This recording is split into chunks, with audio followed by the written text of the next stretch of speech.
Hi, good morning. 4:15ಗೆ ಎದ್ದು ಬೇಗ ಬೇಗ ಎಲ್ಲರೂ ರೆಡಿಯಾಗಿ 5:30 ಜೀಪ್ ಆಲ್ರೆಡಿ ಬಂದು ನಿಂತಿದೆ. ನಾನು ನಿಮಗೆ ತೋರಿಸ್ತೀನಿ. ಎಲ್ಲೋಗ್ತಿದ್ದೀವಿ ಅಂತ ಪ್ಲೇಸ್ ನಾನು ಹೇಳಲ್ಲ, ನೀವೇ ನೋಡಿ. ಚಂದು ಹಾಯ್ ಮಾಡು. ಹಾಯ್. ಕವನ ಹಾಯ್. ತನು ಹಾಯ್. ಅಲ್ಲೆಲ್ಲ ಹೋಗಿ ಹೇಗಿದೆ, ಅಲ್ಲಿ ನೇಚರ್ ಹೇಗಿದೆ, ಫಾಗ್ ಟ್ರೆಕ್ಕಿಂಗ್ ಎಲ್ಲ ಹೇಗಿರುತ್ತೆ ಅದೆಲ್ಲ ನಾನು ನಿಮಗೆ ತೋರಿಸ್ತೀನಿ. ಬಾಯ್ ಬಾಯ್. ಬನ್ನಿ ಬನ್ನಿ ನಮ್ಮ ಜೊತೆಗೆ ಬನ್ನಿ. ಬನ್ನಿ ಹೋಗೋಣ. ಜೀಪ್ ಬನ್ನಿ ಹೇಳಿ.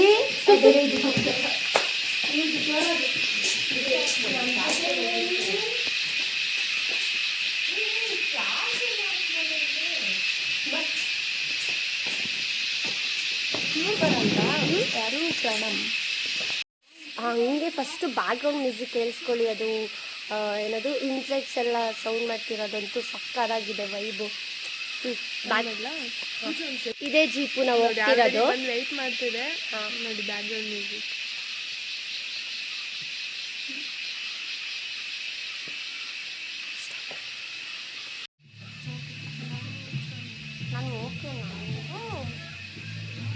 ಓಕೆ, ಜೀಪ್ ಹತ್ರ ಹೋಗ್ತಿದ್ದೀವಿ, ತೋರಿಸ್ತೀನಿ.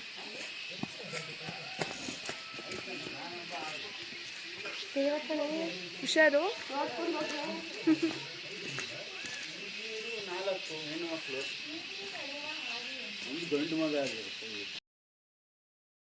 ಓಕೆ, ಜೀಪ್ ಅಂದು ತುಂಬ ಹೊತ್ತಾಗಿತ್ತು. ನಾವು ಲೇಟಾಗಿ ಎಂಟ್ರಿ ಕೊಟ್ವಿ. ಪಾಪ ಡ್ರೈವರ್ ಅಂತೂ ಸಖತ್ತಾಗಿ ಬೈಕೊಂಡಿರ್ತಾರೆ. ಅವರು 5:30ಗೆ ಬಂದು ನಮಗೋಸ್ಕರ ವೆಯ್ಟ್ ಮಾಡ್ತಾಯಿದ್ರು. ಬಟ್ ನಾವು ಜೀಪ್ ಹತ್ರ ಹೋಗಿ ಹತ್ಕೊಂಡಿದ್ದು ಮಾತ್ರ 6:30 ಆಗಿತ್ತು. ಸೊ ಇಲ್ಲಿಂದ ಸ್ಟಾರ್ಟ್ ಆಯಿತು ನೋಡಿ. ಈ ಥರ ಇಲ್ಲಿಂದ ನಮ್ಮ ಜರ್ನಿ ಸ್ಟಾರ್ಟ್ ಆಯಿತು. ನನ್ನ ಫ್ರೆಂಡ್ಸ್ ಆಲ್ರೆಡಿ ಮಂಡಲ್ಪಟ್ಟಿ ನೋಡಿದ್ರು. ನಾನು ಮಾತ್ರ ಫಸ್ಟ್ ಟೈಮ್ ಅದನ್ನು ಅಲ್ಲಿಗೆ ಹೋಗ್ತಾ ಇದ್ದಿದ್ದು ನೋಡೋಕ್ಕೆ. ನಾನಂತೂ ತುಂಬ ಎಕ್ಸೈಟೆಡ್ ಆಗಿದ್ದೆ, ಹೇಗಿರುತ್ತೆ ಏನಂತ. ಫ್ರೆಂಡ್ಸ್ ಆಲ್ರೆಡಿ ಹೇಳಿದರು ಅಲ್ಲಿ ರೋಡೆಲ್ಲ ತುಂಬ ಚಿಕ್ಕದಾಗಿರುತ್ತೆ, ನೋಡಿದ್ರೆ ತುಂಬ ಭಯ ಆಗುತ್ತೆ ಅಂತೆಲ್ಲ. ಸೊ ನಾನು ಲೈವಲ್ಲಿ ನೋಡಿ ನನಗೂ ಫುಲ್ ಶಾಕ್ ಆಯಿತು. ಬಟ್ ಒಂದು ವಿಚಾರ ಏನಂದ್ರೆ ಅಲ್ಲಿನ ಡ್ರೈವರ್ ಅಂತೂ ತುಂಬ ಗ್ರೇಟ್. ಆ ಥರ ರೋಡಲ್ಲಿ ಅಷ್ಟು ನಮ್ಮನ್ನ ಸೇಫಾಗಿ ಕರ್ಕೊಂಡು ಬರ್ತಾರೆ ಅಂದರೆ ನಾರ್ಮಲಾಗೆಲ್ಲ ಡ್ರೈವ್ ಮಾಡೋರಿಗೆ ತುಂಬ ಕಷ್ಟ. ಬಟ್ ಅಲ್ಲಿರೋರು ತುಂಬ ಗ್ರೇಟ್ ಅಂತ ಅನಿಸ್ತು ನನಗೆ ಪರ್ಸ್ನಲಿ. ಆ್ಯಂಡ್ ತುಂಬ ಚೆನ್ನಾಗಿತ್ತು. ನಾವು ಅಲ್ಲಿ ಜೀಪ್ ಒಳಗಡೆ ಅವ್ರು ಸಾಂಗ್ ಎಲ್ಲ ಪ್ಲೇ ಮಾಡಿದರು ವಿತ್ ನಾವು ಅದ್ರ ಜೊತೆ ಸಾಂಗ್ ಎಲ್ಲ ಹೇಳ್ಕೊಂಡು ಹೋಗ್ತಿದ್ವಿ. ಬಟ್ ನಾನಿಲ್ಲಿ ಆ ಸಾಂಗ್ ಎಲ್ಲ ಮ್ಯೂಟ್ ಮಾಡಿದ್ದೀನಿ, ಬಿಕಾಸ್ ಕಾಪಿರೈಟ್ ಅಂತ ಬರ್ತಿತ್ತು. ಹಂಗಾಗಿ ನಾನು ಆ ಸಾಂಗ್ ಎಲ್ಲ ಇಲ್ಲಿ ಮ್ಯೂಟ್ ಮಾಡಬೇಕಾಯಿತು. ಬಟ್ ಎಕ್ಸ್ಪೀರಿಯೆನ್ಸ್ ಅಂತೂ ತುಂಬ ಅಂದರೆ ತುಂಬ ಚೆನ್ನಾಗಿತ್ತು. ಅದರಲ್ಲಿ ಈ ಸೀಸನಲ್ಲಿ ಹೋದರೆ ಅದ್ರದ್ದು ಎಕ್ಸ್ಪೀರಿಯೆನ್ಸೇ ಬೇರೆ. ವೆಕೇಷನ್ ಟೈಮಲ್ಲಿ ಆ ಫುಲ್ ಫಾಗ್, ಮಳೆ ಸಖತ್ತಾಗಿತ್ತು ಮಾತ್ರ. ಅದು ಹೇಳೋಕ್ಕಾಗಲ್ಲ ಅಷ್ಟು. ಅದರಲ್ಲೂ ಬೆಸ್ಟ್ ಫ್ರೆಂಡ್ಸ್ ಜೊತೆ ಹೋಗಿದ್ದ ಎಕ್ಸ್ಪೀರಿಯೆನ್ಸ್ ಅಂತೂ ಹೇಳ್ಬೇಕಾ, ನಿಮಗೆ ಗೊತ್ತಿರುತ್ತೆ. ನಾನಂತೂ ತುಂಬ ಅಂದರೆ ತುಂಬ ಎಂಜಾಯ್ ಮಾಡಿದೆ ಅಲ್ಲಿ. ನನಗೆ ಅಲ್ಲಿ ಇನ್ನೊಂದು ಶಾಕ್ ಆಗಿದ್ದೇನೆಂದರೆ, ಈ ಥರ ಇರೋ ರೋಡಲ್ಲಿ ಕೆಲವರು ಬೈಕಲ್ಲಿ ಕೂಡ ಬರ್ತಿದ್ರು. ಅದನ್ನು ನೋಡಿ ಫುಲ್ ಶಾಕ್ ಆಯಿತು. ಪರವಾಗಿಲ್ಲ ಯಪ್ಪ, ಈ ರೋಡಲ್ಲೂ ಬೈಕಲ್ಲೆಲ್ಲ ಬರ್ತಾರಲ್ಲ, ಗ್ರೇಟ್ ಅಂತಲೇ ಅಂದ್ಕೊಂಡ್ವಿ ಎಲ್ಲರೂ. ಬಟ್ ನೈಸ್, ಅವರು ನೋಡಿ ನಮಗೂ ಖುಷಿ ಆಯಿತು. ಬಂದು ಅರ್ಧ ಗಂಟೆ ಆದರೂ ಜೀಪಲ್ಲೇ ಕೂತಿದ್ವಿ. ಫುಲ್ ಮಳೆ ಬರ್ತಿತ್ತು. ಸ್ವಲ್ಪ ಕಡಿಮೆ ಆಗಿದೆ. ಸೊ ಇಳಿತಾ ಇದ್ದೀವಿ.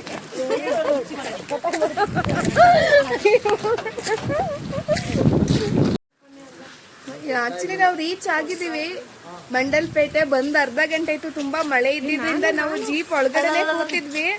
ಜೀಪಿಂದ ಇಳಿದ್ವಿ. ಅದು ರೈನ್ ಹೆಂಗಾಗ್ತದೆ ಅಂದರೆ ನಮ್ಮ ಮುಖದ ಮೇಲೇ ಅದ್ರದ್ದು ಏನೋ ನಮ್ಮ ಮುಖದ ಮೇಲೇ ಅದು ನೀರೆಲ್ಲ ಬರ್ತಿದೆ. ಸೊ ಇಲ್ಲೊಂದು ಕಡೆ ಇವಾಗ ನಿಂತಿದ್ದೀವಿ. ಒಂಚೂರು ಕಡಿಮೆ ಆದರೆ ಸಾಕು, ನಾವು ಹೋಗ್ತೀವಿ, ಅಲ್ಲಿ ತೋರಿಸ್ತೀವಿ. ಏನು ಹೇಳ್ತೀಯ ಚಂದು? ಓಕೆ, ನೋಡಿ ಫ್ರೆಂಡ್ಸ್, ಇಷ್ಟು ಹೇಳೋದಕ್ಕೆ ಇಷ್ಟಪಡ್ತೀವಿ. ಬೇಡ ಬರಲಿ.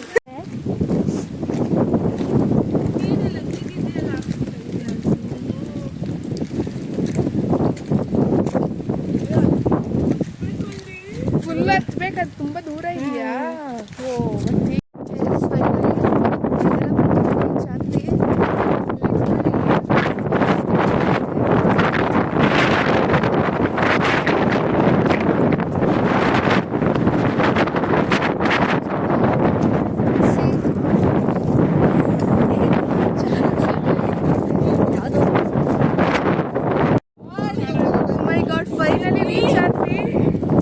ಲಿಟ್ರಲಿ ಏನು ಕಾಣಿಸ್ತಿಲ್ಲ, ಅಷ್ಟು ಫಾಗ್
ಬಾ ಬೇಗ.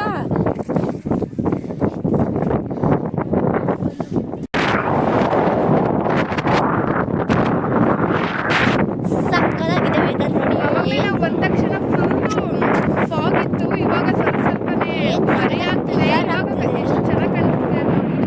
ಅಂದರೆ ಬ್ಯಾಕ್ ಕ್ಯಾಮ್ರಾ ಇದೆ ಇಲ್ಲ ಫಾಗ್ ಕ್ಲಿಯರ್ ಆಗಿ ಸಕ್ಕತ್ತಾಗಿತ್ತು.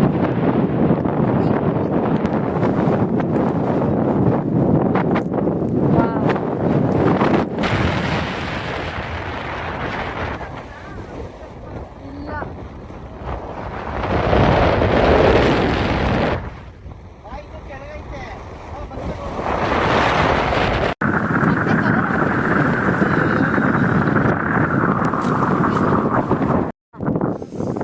ವೆದರ್ ಅಂತೂ ಸಕ್ಕತ್ತಾಗಿದೆ.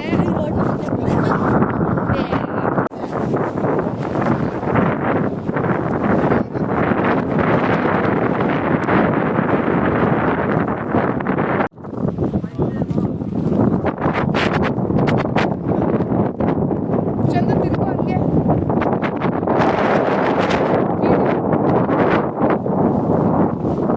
ಯಪ್ಪ ಏನ್ ಕ್ಲಿಯರ್ ಆಯ್ತು ನೋಡ್ ಚಂದು.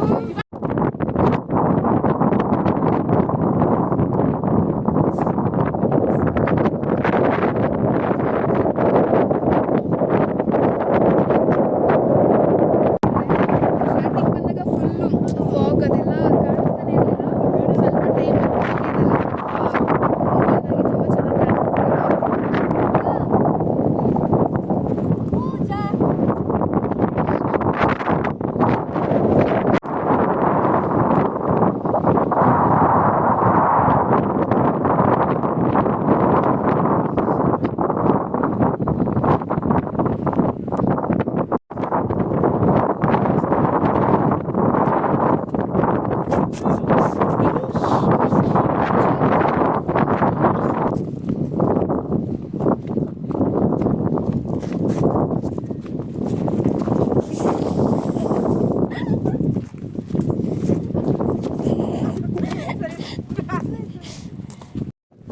ಓಕೆ, ಎಲ್ಲ ಮಂಡಲ್ಪೇಟೆ ಎಲ್ಲ ನೋಡ್ಕೊಂಡು ಮಂಡಲ್ಪಟ್ಟಿ ಓಕೆ ಮಂಡಲ್ಪಟ್ಟಿ ಎಲ್ಲ ನೋಡ್ಕೊಂಡು ಫೋಟೋ ವೀಡಿಯೋಸ್ ಎಲ್ಲ ಸೂಪರಾಗಿ ಬಂತು. ಎಲ್ಲ ಮುಗಿಸ್ಕೊಂಡು ನೋಡ್ಕೊಂಡು ಹೋಗ್ತಾ ಇದ್ದೀವಿ. ಓಕೆ, ರಿವ್ಯೂಸ್ ಕೇಳೋಣ ಇವಾಗ ಇವ್ರ ಹತ್ರ. ಹೇಗಿತ್ತು ಕವನ? ತುಂಬ ಚೆನ್ನಾಗಿತ್ತು. ಸುಮಾರು ಸರಿ ಸಕ್ಕತ್ತಾಗಿತ್ತು. ನಾನು ಲಾಸ್ಟ್ ಟೈಮ್ ಬಂದಿದ್ದಕ್ಕಿಂತ ಈ ಸಲ ತುಂಬ ಚೆನ್ನಾಗಿ ಬಟ್ ನಾನಂತೂ ಬಂದಿದ್ದು ಫಸ್ಟ್ ಟೈಮ್. ತುಂಬ ಚೆನ್ನಾಗಿತ್ತು.